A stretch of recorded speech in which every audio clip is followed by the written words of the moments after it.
Здравейте, днес в нашия инфоблог за отглеждане на детето, знаете ли, ще споделя бърза и лесна рецепта за здравословни детски мафини. Внимание, съдържат алергени. Hello, today in our baby care info blog, did you know? I will share a quick and easy recipe for healthy kids muffins. Attention, it contains allergens. Ето списък с необходимите продукти.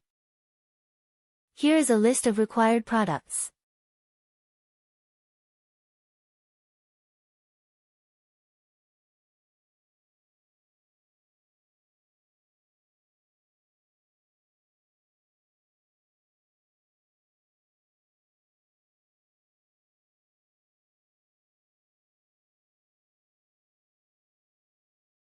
Първо разбийте яйцата. First, beat the eggs. Добавете кокосовото масло, меда, брашното и бакпулвера и разбийте добре. Add the coconut oil, the honey, the flour, and the baking powder, and mix well. Добавете измитите и нарязани на ситно форми и разбъркайте с лъжица. Add the washed and finely chopped dates and stir with a spoon. Смелете орехите или други ядки. Grind the walnuts or other nuts.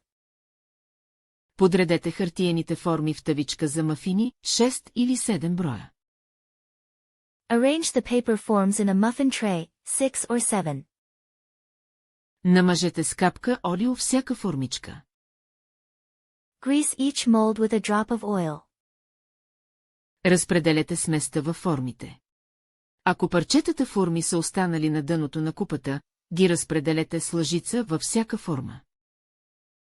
Spread the mixture into the molds. If the date pieces are left at the bottom of the bowl, spoon them into each shape. Поръсете с смлените ядки. Sprinkle with the ground nuts. Загрейте фурната предварително и печете на 180 градуса за около 15-20 минути, до желания от вас загар или до суха клечка за зъби. Preheat the oven and bake at 180 degrees for about 15 to 20 minutes, until the desired cake color or until a toothpick is dry.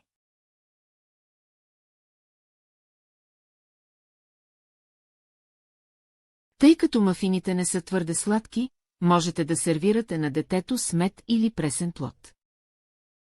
Since the muffins are not too sweet, you can add honey or fresh fruit when served to the child.